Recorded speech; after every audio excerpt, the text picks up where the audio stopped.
Good evening, everyone. This is your guest reader for Hank Zipzer, Summer School, What Genius Thought That Up, by Henry Winkler and Lynn Oliver. This evening we're going to be starting on chapter 3, page 16. So grab your books, a blanket, get somewhere comfortable, and we will begin. Chapter 3. I am not getting up, I said, burying my face in my pillow. Hank, it's the first day of summer school, my dad said. You can't be late. Remember, first impressions are everlasting, I cut in. I know, Dad. It's not like I'm a mind reader or anything. It's just that I've heard all my dad's sayings a lot of times, so I can finish them before he does.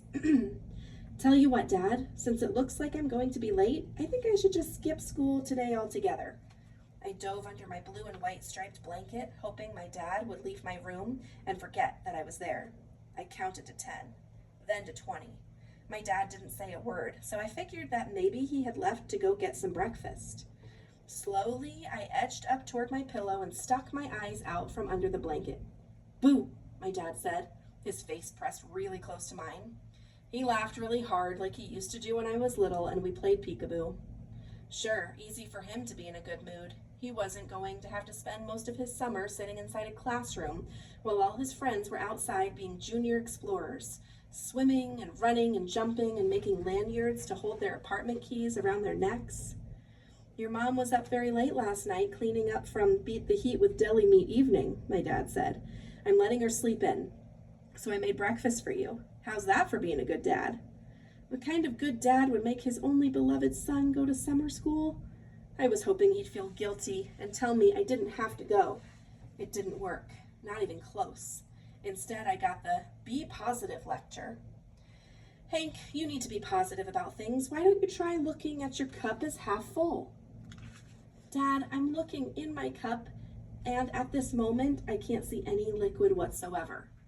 My dad pulled the covers off me and gestured toward the bathroom. I had no choice now but to get up, walk into the bathroom, and wash Mr. Sandman out of my eyes. I heard my dad's leather slippers flip-flopping on the floor, following me into the bathroom. I knew he had more lecture on the tip of his tongue, and sure enough, he waited until I was brushing my teeth so I wouldn't be able to answer. Maybe summer school will be a positive and fulfilling experience for you, he said.